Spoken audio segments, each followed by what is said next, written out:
السلام عليكم ورحمة الله وبركاته. إن الحمد لله نحمده ونستعينه ونستغفره ونعوذ بالله من شرور أنفسنا ومن سيئات أعمالنا. من يهده الله فلا مضل له ومن يضلله فلا هادي له. أشهد أن لا إله إلا الله وحده لا شريك له وأشهد أن محمدا عبده ورسوله. يا أيها الذين آمنوا اتقوا الله حق تقاته ولا تموتن إلا وأنتم مسلمون. يا أيها الناس اتقوا ربكم الذي خلقكم من نفس واحدة وخلق منها زوجها وبث منهما رجالا كثيرا ونساء. واتقوا الله الذي تساءلون به والأرحام إن الله كان عليكم رقيبا. يا أيها الذين آمنوا اتقوا الله وقولوا قولا سديدا يصلح لكم أعمالكم ويغفر لكم ذنوبكم ومن يطع الله ورسوله فقد فاز فوزا عظيما. أما بعد فإن خير الحديث كتاب الله وخير الهدي هدي محمد صلى الله عليه وسلم وشر الأمور محدثاتها وكل محدثة بدعة وكل بدعة ضلالة وكل ضلالة في النار. إن الله وملائكته يصلون على النبي. يا أيها الذين آمنوا صلوا عليه وسلموا تسليما. اللهم صل على محمد وعلى آل محمد كما صليت على إبراهيم وعلى آل إبراهيم إنك حميد مجيد. اللهم بارك على محمد وعلى آل محمد كما باركت على إبراهيم وعلى آل إبراهيم إنك حميد مجيد. أعوذ بالله من الشيطان الرجيم. بسم الله الرحمن الرحيم. ولقد آتيناك سبعا من المثاني والقرآن العظيم. لا تمدن عينيك إلى ما متعنا به أزواجا منهم ولا تحزن عليهم واخفض جناحك للمؤمنين وقل إني أنا النذير المبين. كما أنزلنا على المقتسمين الذين جعلوا القرآن عضين. فوربك لنسألنهم أجمعين عما كانوا يعملون. فاصدع بما تؤمر وأعرض عن المشركين. إنا كفيناك المستهزئين الذين يجعلون مع الله إلها آخر فسوف يعلمون. ولقد نعلم أنك يضيق صدرك بما يقولون فسبح بحمد ربك وكن من الساجدين واعبد ربك حتى يأتيك اليقين۔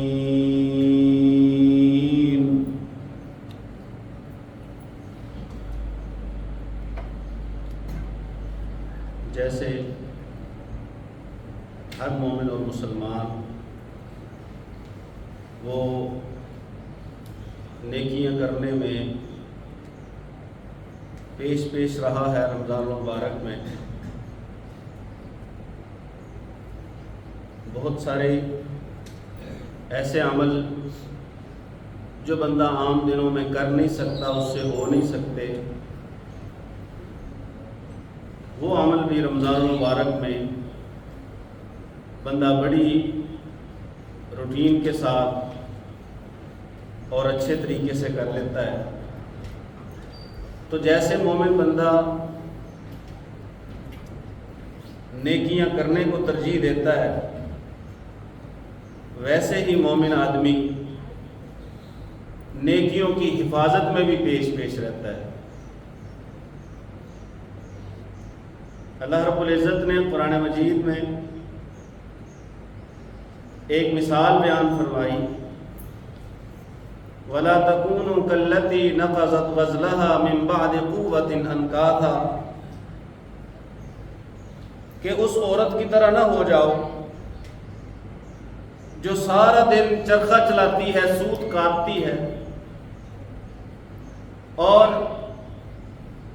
جب وہ سوت کاٹ چکی ہوتی ہے، اس کا دھاگا بنا چکی ہوتی ہے، سارا دن محنت سے چرخہ چلا چکی ہوتی ہے، تو وہ کیا کرتی ہے؟ اسی سوت کو کاٹ دیتی ہے، ٹکڑے ٹکڑے کر دیتی ہے۔ جتنی دن میں محنت کی جو تھکاوٹ اور جو مصروفیت اس نے اپنی پورے دن میں بنائی رکھی، شام کے وقت اپنے ہاتھوں سے اپنی محنت کو ضائع کر دیتی ہے، سوت سارا ضائع کر دیتی ہے، دھاگا سارا ضائع کر دیتی ہے۔ تو اللہ رب العزت فرماتے ہیں وَلَا تَكُونُوا كَالَّتِي، اس عورت کی طرح تم نے نہیں بننا۔ یہ نہ ہو کہ عمل کرو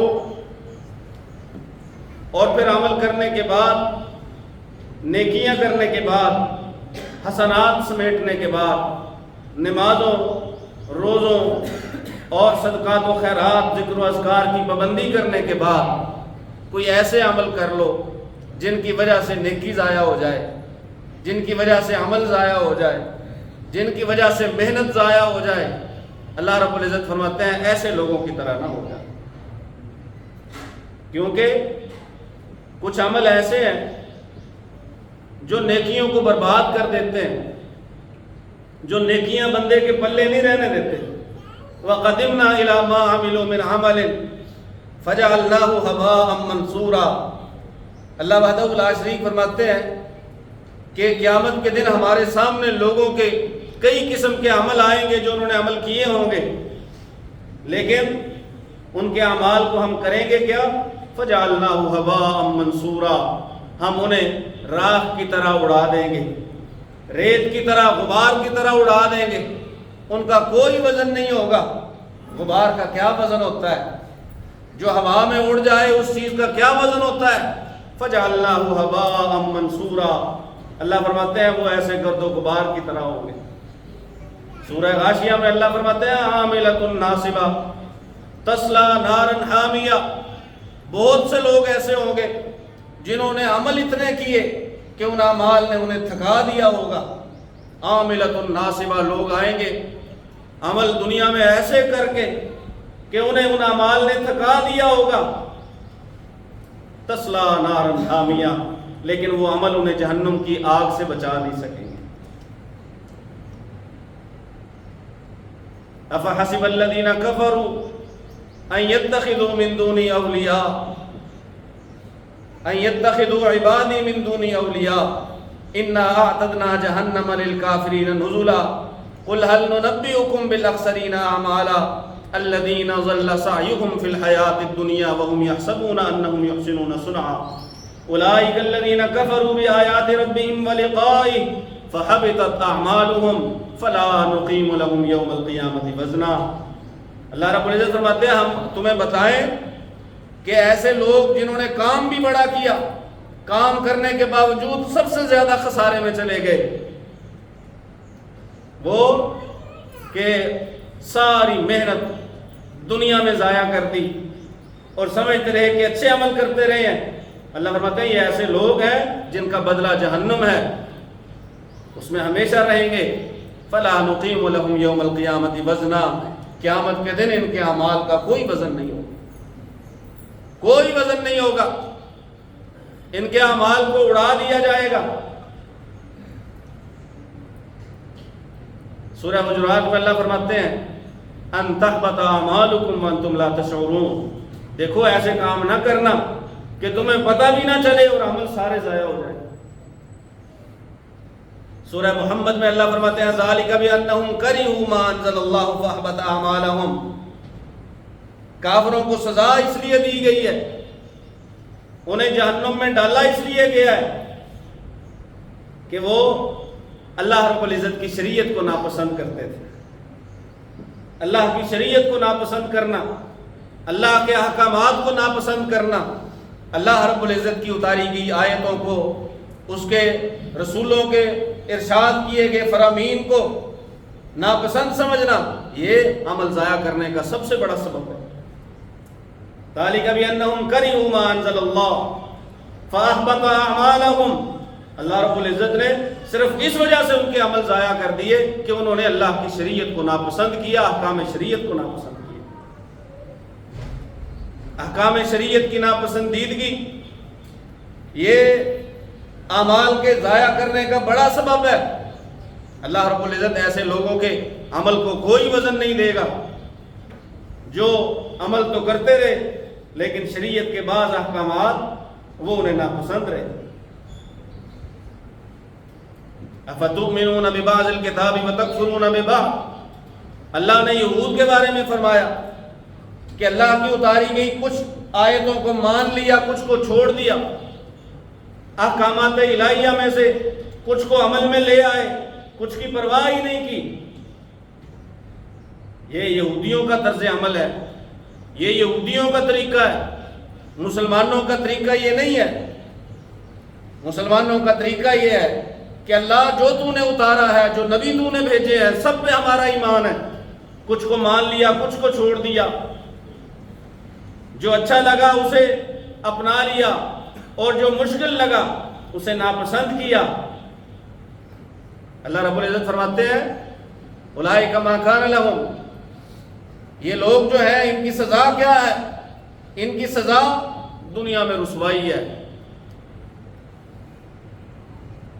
اور آخرت میں شدید ترین عذاب، خزی فی الحیات الدنیا، دنیا میں رسوائی، آخرت میں عذاب، عمل کرنے کے باوجود۔ عمل تو کیے ہیں لیکن عمل وہ کرتے رہے جو خود کو پسند ہے، جو اللہ نے حکم دیا، جیسے جیسے حکم دیا وہ نہیں، اپنی مرضی سے کرتے رہے۔ رسول اللہ صلی اللہ علیہ وآلہ وسلم نے عمل ضائع ہونے کی ایک وجہ بتائی، فرمایا ایاکم والحسد فإن الحسد یأکل الحسنات کما تأکل النار الحطب، لوگو حسد سے بچو، حسد جو ہے وہ نیکیوں کو ایسے کھا جاتا ہے جیسے آگ خشک لکڑی کو کھا کے ختم کر دیتی ہے۔ حسد نیکیوں کے پلے کچھ نہیں رہنے دیتا، اعمال نہیں رہنے دیتا۔ حسد ہے کیا کہ کسی کو دیکھا کہ اس کو اللہ نے نعمت سے نوازا ہے اور دل میں خیال یہ آیا کہ اسے اللہ نے کیوں دے دی، اللہ نے مجھے کیوں نہیں دی، اسے اللہ نے نواز دیا اور مجھے نہیں نوازا۔ یہ اللہ وحدہ لا شریک کی تقسیم پہ ناراض ہے، یہ اللہ کی عطا پہ ناراض ہے، اسے دے دیا۔ حسد ہے کیا؟ حسد کی بدترین شکل یہ ہے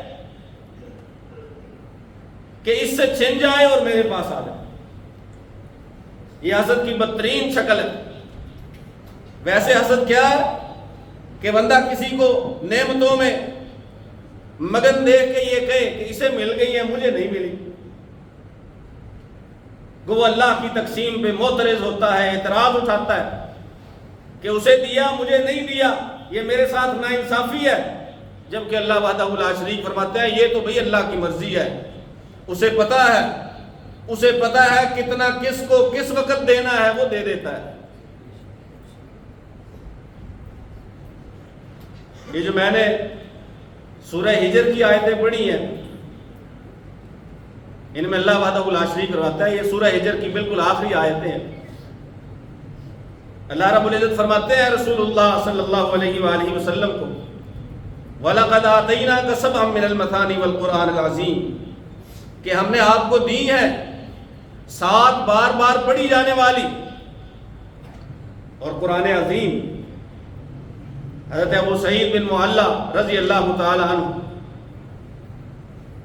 وہ فرماتے ہیں کہ میں ایک دن نماز پڑھ رہا تو رسول اللہ صلی اللہ علیہ وآلہ وسلم نے مجھے دوران نماز آواز دے دی، تو میں فوراً نہیں گیا، میں نے کہا نماز مکمل کرتا ہوں پھر جاتا ہوں رسول اللہ صلی اللہ علیہ وسلم کے پاس۔ میں نے نماز مکمل کی، پھر میں اللہ کے پیغمبر کے پاس آیا تو رسول اللہ صلی اللہ علیہ وسلم نے فرمایا جب میں نے آواز دی تھی اس وقت کیوں نہیں آیا، کس چیز نے روکا؟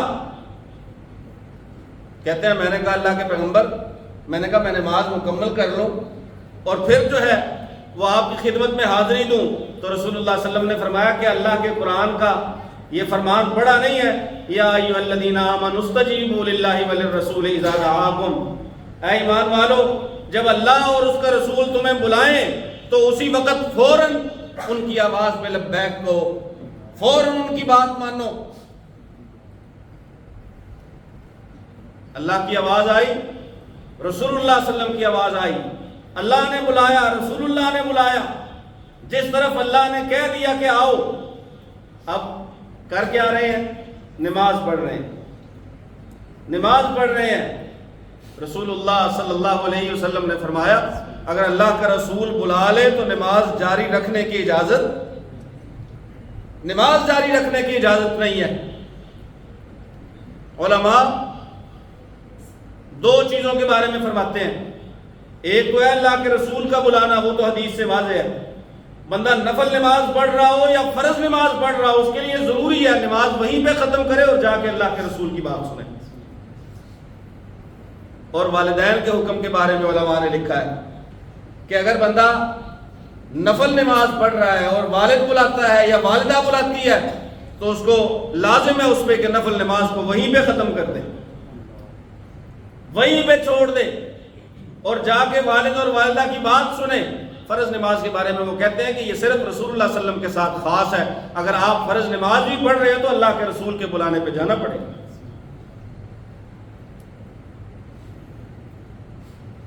اس بات سے اطاعت و فرما برداری کی ایک بات سمجھیے کہ رسول اللہ کی آواز آئی، اللہ کی طرف بلاوا آیا تو نماز بھی چھوڑ دینی ہے، اور جو اللہ کے بلاوے پہ اپنا کھیل نہیں چھوڑتے، جو اللہ کے بلاوے پہ اپنی جمی ہوئی محفل بیٹھک اور مجلس نہیں چھوڑتے، حی علی الصلاۃ اور حی علی الفلاح کی آواز ان کے کانوں پہ جوں تک نہیں رینگنے دیتی، وہ یوں ہی جیسے عام آواز ہے، عام پکار ہے، عام آوازہ ہے، عام صدا ہے، عام صدا نہیں ہے، یہ صدا اللہ کی طرف ہے، یہ صدا اللہ کی ہے، یہ بلاوا اللہ کا ہے، اس پہ لبیک کہنا پڑے گا۔ عبداللہ بن ام مکتوم رضی اللہ تعالیٰ عنہ نے پوچھا تھا اللہ کے پیغمبر صلی اللہ علیہ وآلہ وسلم، مدینہ جو ہے وہ بہت سارے موذی جانوروں کی رہائش گاہیں ہیں یہاں پر، اور میرا گھر جو ہے وہ مسجد سے دور ہے، تو ایسا کیجئے کہ مجھے گھر میں نماز پڑھنے کی اجازت دیجئے۔ رسول اللہ صلی اللہ علیہ وسلم نے فرمایا ہاں پڑھ لیا کر۔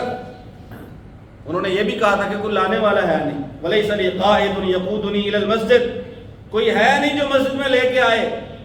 رسول اللہ صلی اللہ علیہ وسلم نے فرمایا ہاں ٹھیک ہے، اتنی مجبوری ہے تو پڑھ لیا کر۔ جب جانے لگے تو رسول اللہ صلی اللہ علیہ وسلم نے واپس بلایا ادھر آؤ، أَتَسْمَعُ النِّدَاءَ، اذان کی آواز آتی ہے، اذان کی آواز آتی ہے؟ کہا ہاں، فرمایا فَأَجِبْ، پھر آنا پڑے گا، اذان کی آواز آتی ہے آنا پڑے گا۔ ہے کوئی ہم میں سے بہرا جسے اذان کی آواز نہ سنائی دیتی ہو، سب کو اللہ نے کان دیے ہیں، قوت سماعت دی ہے، مسجدوں میں اذان ہوتی ہے، محلوں میں مساجد ہے، مساجد کے اوپر لاؤڈ سپیکر ہیں، اذانوں کی آواز جاتی ہے، اذانیں سنائی دیتی ہیں۔ رسول اللہ صلی اللہ علیہ وسلم کا حکم ہمارے لیے یہ ہے، اگر ندا، اگر آواز، اگر اذان، اگر حی علی الصلاۃ یہ آواز آتی ہے فاجب، پھر مسجد میں آنا پڑے گا۔ پھر آپ کو اجازت نہیں ہے کہ آپ اپنے کھیل کو جاری رکھیں، آپ کی محفل جمی رہے، یہ ہرگز جائز نہیں ہے۔ اذان ہو جائے، صحابہ فرماتے ہیں اذان ہو جانے کے بعد اگر کوئی بندہ مسجد کے سامنے سے گزر کے چلا بھی جاتا تھا تو حضرت عبداللہ بن عمر رضی اللہ تعالیٰ عنہ، حضرت ابو ہریرہ رضی اللہ تعالیٰ عنہ فرمایا کرتے تھے، یہ جو ہے انہو قد عصا ابا القاسم صلی اللہ علیہ وسلم، اس نے رسول اللہ صلی اللہ علیہ وسلم کی نافرمانی کی، اس نے اللہ کے رسول کی نافرمانی کی ہے کہ اذان ہو جانے کے بعد مسجد کے آگے سے گزر گیا ہے۔ سعید بن معلہ فرماتے ہیں میں نماز پڑھ رہا تھا، رسول اللہ صلی اللہ علیہ وسلم نے فرمایا قرآن کی آیت نہیں پڑھی، یا ایھا الذین آمنوا استجیبوا للہ وللرسول اذا دعاکم لما یحییکم، اللہ اور اس کا رسول جب بلائیں تو پھر بس ان کی آواز سننی ہے، ان کی فرمانبرداری میں جانا ہے، ان کی آواز میں لبیک کہنا ہے، کوئی بھی کام کر رہے ہو، نماز بھی پڑھ رہے ہو، نماز بھی چھوڑ دینی۔ رسول اللہ صلی اللہ علیہ وآلہ وسلم نے فرمایا کہ میں آج تجھے سکھاؤں گا وہ جو قرآن مجید میں اللہ نے فرمایا نا 7 بار پڑھی جانے والی اور قرآن عظیم، وہ میں تجھے سکھاؤں گا کہ وہ ہے کیا۔ آپ نے ہاتھ پکڑا، مسجد سے نکلنے لگے تو رسول اللہ صلی اللہ علیہ وسلم نے فرمایا کہ وہ فاتحۃ الکتاب ہے، سورہ فاتحۃ الکتاب، 7 ایسی آیتیں جو بار بار پڑھی جانے والی ہیں، اور فرمایا یہی قرآن عظیم ہے۔ 7 آیتیں فاتحہ کی، فاتحۃ الکتاب کہا رسول اللہ صلی اللہ علیہ وسلم نے۔ بعض اللہ کے پیغمبر کے فرامین میں ام الکتاب ہے اس کا نام، کہ کتاب کی اصل یہ ہے، کتاب کی جڑ یہ ہے۔ فاتحۃ الکتاب بھی کہا کہ یہاں سے کتاب کا آغاز ہوتا ہے، یہاں سے کتاب شروع ہوتی ہے۔ اور رسول اللہ صلی اللہ علیہ وآلہ وسلم کا وہ فرمان بڑا ہی مشہور فرمان ہے، انہ لا صلاۃ لمن لم یقرأ بها، لا صلاۃ لمن لم یقرأ بفاتحۃ الکتاب، سنو جس نے سورہ فاتحہ نہ پڑھی اس کی نماز نہیں ہے، اس کی نماز نہیں ہے۔ رسول اللہ صلی اللہ علیہ وآلہ وسلم ایک دفعہ تلاوت فرما رہے تو آپ صلی اللہ علیہ وآلہ وسلم نے جیسے ہی نماز مکمل کی، نماز میں تلاوت کر رہے تھے، آپ نے فرمایا مجھے لگتا ہے کہ میرے پیچھے بھی پڑھتے ہو، میرے پیچھے پڑھتے ہو، قرات کرتے ہو۔ کہا ہاں اللہ کے پیغمبر، جیسے جیسے آپ پڑھتے جاتے ہیں ہم بھی ویسے ہی پڑھتے جاتے ہیں۔ رسول اللہ صلی اللہ علیہ وسلم نے فرمایا لا تفعلوا الا بام القرآن، سوائے سورۃ فاتحہ کے اور کچھ نہ پڑھا کرو، فإنہ لا صلاۃ لمن لم یقرأ بها، کیونکہ جو اسے نہیں پڑھتا اس کی نماز نہیں ہوتی۔ حضرت ابو ہریرہ رضی اللہ تعالیٰ عنہ فرماتے ہیں، صحیح مسلم کی حدیث ہے، رسول اللہ صلی اللہ علیہ وآلہ وسلم نے فرمایا کہ جو بندہ نماز پڑھے لیکن نماز میں سورہ فاتحہ نہ پڑھے تو اس کی نماز جو ہے وہ ناقص ہے، خداج خداج خداج غیر تمام، ناقص ہے نماز مکمل نہیں ہے۔ حضرت ابو ہریرہ سے پوچھنے والے نے پوچھا انا نکون احیانا وراء الامام، کہ کئی دفعہ ایسے بھی ہوتا ہے کہ ہم امام کے پیچھے ہوتے ہیں، ہم امام کے پیچھے ہوتے ہیں۔ تو حضرت ابو ہریرہ رضی اللہ تعالیٰ نے اسے بات سمجھائی، کہنے لگے رسول اللہ صلی اللہ علیہ وآلہ وسلم نے سورہ فاتحہ کے بارے میں فرمایا ہے کہ اللہ فرماتے ہیں کہ میں نے نماز کو اپنے اور اپنے بندے کے درمیان 2 حصوں میں بانٹ دیا ہے، قسمت الصلاۃ بینی و بین عبدی نصفین، 2 حصوں میں، آدھا حصہ میرے لیے ہے، آدھا میرے بندے کے لیے ہے۔ جب بندہ کہتا ہے الحمدللہ رب العالمین، اللہ فرماتے ہیں حمیدنی عبدی، میرے بندے نے میری تعریف کی ہے۔ بندہ کہتا ہے الرحمن الرحیم، اللہ تعالیٰ فرماتے ہیں اثنا علی عبدی، میرے بندے نے میری ثنا بیان کی ہے۔ بندہ کہتا ہے مالک یوم الدین، اللہ فرماتے ہیں مجدنی عبدی، میرے بندے نے میری بزرگی بیان کی ہے۔ ایاک نعبد و ایاک نستعین، بندہ جب کہتا ہے تو اللہ فرماتا ہے یہ میرے اور میرے بندے کے درمیان ہے۔ یہ میرے اور میرے بندے کے درمیان ہے، ولی عبدی ما سأل، اب اس کے بعد جو بندہ سوال کرے گا میرا بندہ میں اسے دے دوں گا، وہ میرے بندے کا ہوگا جو وہ مانگے گا۔ بندہ بعد میں مانگتا کیا ہے؟ اہدنا الصراط المستقیم صراط الذین انعمت علیہم، کہا یہ رسول اللہ صلی اللہ علیہ وسلم نے فرمایا ہے۔ اللہ فرماتا ہے یہ دو حصے ہیں نماز کے، فاتحہ کو رسول اللہ صلی اللہ علیہ وسلم نے نماز قرار دیا ہے۔ کہا ہم امام کے پیچھے کبھی کبھی ہوتے ہیں، یہ بھی تو بتائیے، اقرأ بہا یا فارسی فی نفسک، حضرت ابو ہریرہ نے فرمایا فارسی اسے اپنے دل میں پڑھا کر، فإنہ لا صلاۃ لمن لم یقرأ بہا، کیونکہ رسول اللہ صلی اللہ علیہ وسلم نے فرمایا جو نہیں پڑھے گا اس کی نماز نہیں ہوگی۔ یہ سبع من المثانی، 7 بار پڑھی جانے والی قرآن عظیم، یہ رسول اللہ صلی اللہ علیہ وسلم نے بتلایا ہے۔ سورہ ہجر کی اگلی آیتوں کے بارے میں ہم انشاءاللہ اگلے جمعے گزارش کریں گے۔ اللہ سے دعا ہے اللہ وحدہ لا شریک سن سمجھ کر عمل کی توفیق نصیب فرمائے۔